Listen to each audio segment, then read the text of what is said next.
Hey there, in this video we're going to take a dive into the monthly market update through October 2023, and we're going to give you some predictions on what to expect in the Tucson housing market next year moving into 2024 and beyond. Stay tuned, it's Steve. Hey, it's Steve here, and if you haven't already done so, please like this video, subscribe to the channel so you don't miss any of our future updates. And the first part of this video, we're going to dive into our current stats. And then after that, we're going to show you some trends and what you can expect as we move into the new year. All right, our average sales price right now, and these are stats directly from the MLS here in Tucson. And these are all for actual single family homes, not including trailers and condos, but all single family residences in Tucson. So that's where these numbers are. And our average sales price right now for a house is $370,000. It is up 2.8% from the last year. So we still are having a slight appreciation, even though the market has slowed way down. We're still appreciating at 2.8%. Average is 5 to 6, so we're definitely down, but we are not in a depreciation, meaning housing prices are still rising ever so slightly. So that's the sales price. Looking at our inventory, so total number of homes for sale, and as you can expect, when the market slows down, we do get more houses sitting on the market longer, and more houses for sale. So more houses for sale is usually a good leading indicator, but it is up 26% year over year. However, it hasn't increased. It increased more last year, as you can see, 30% in 2022. And of course, 2021 was our all-time record low of inventory at 1,600 houses. We're up to 2,600. We really want to see that number around 5,000 to be like a balanced market. But that's total number of homes for sale. And as we can expect, with the higher interest rates and the overall slowdown of the market in real estate, the number of closed sales is down 25.8%, from last year at this point in time. So we were at 16,000 houses sold at this point last year, and in October this year we're at 12,383. Now I'm going to dive into that in a little bit, so I'm going to circle back to this. So just remember that 12,000.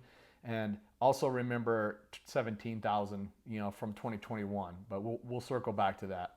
Also, in correlation with the inventory and number of closed sales, as the inventory increases, like I mentioned, you can see an expected rise in the time houses are sitting on the market. So if you're selling, just expect your home to sit a little bit longer than it had in previous years, previous couple years. That's up 95%. And the average days right now are at 43. 43 days on average. So again, if you are selling, in one respect, it's good because if you are looking to buy a house, you have a little bit more time. But you also can expect your house to sit on the market a little bit longer. Months of supply, we're sitting at 2.4 months of inventory. So again, that's correlating with the total number of supply homes for sale, and this is up 60%. So that means we have 2.4 months. Like if we never put any more houses on the market, if we had new listings at 0, all the current houses that we have right now would take 2.5 months.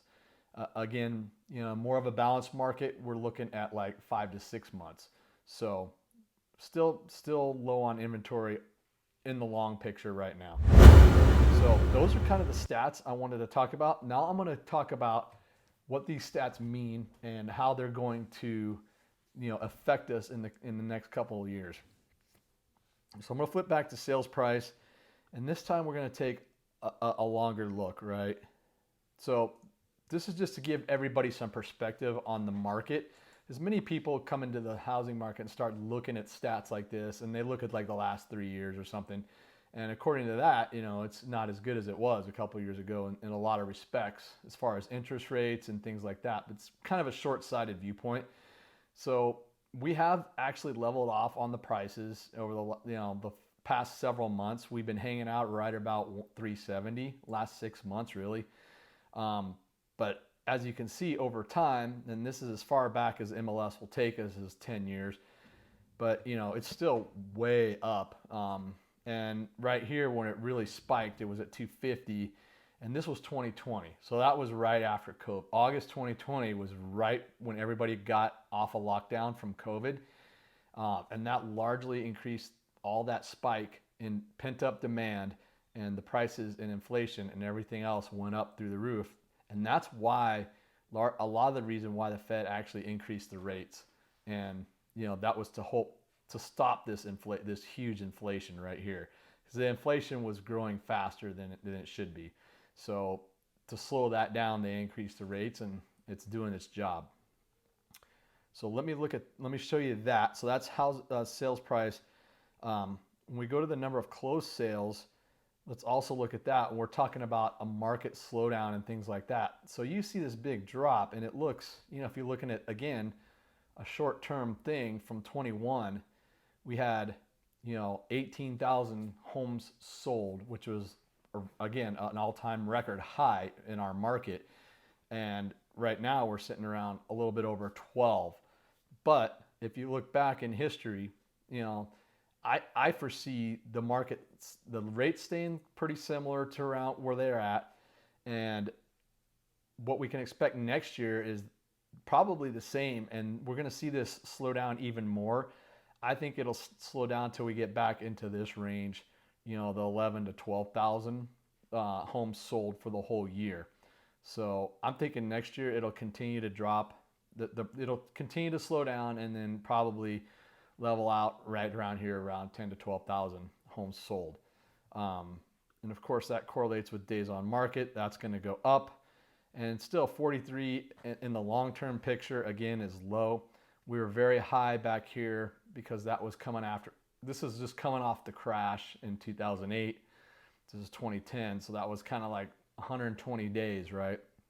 But, you know, average over time is, you know, in between 60 and 80 days, you know, or even 50 to 60 days is more average right in here. So we can also expect this number to reach, you know, probably the 50, 60 day mark as well. And then of course, months of supply, again, we'll probably see that come back into 4 months, right in there where it's more balanced. That'll probably get more in alignment with that as we go through next year. But again, we don't know what the Fed's going to do with the interest rates. In the short, probably 6 months to 1 year term, they're probably going to keep them the same. So if you are thinking of moving, or if you need to move, you know, you may as well not wait, mostly because the rates are probably not going to drastically drop after the first of the year. So that's probably what you can expect in the next 3 to 4 to 6 months. Hopefully this helped. If you have any questions, you can either leave a comment or reach out to me. All my contact information is in the description. And I appreciate you taking the time to watch. Be sure to like the video, subscribe to the channel, and go ahead and watch another video. And we will talk to you soon.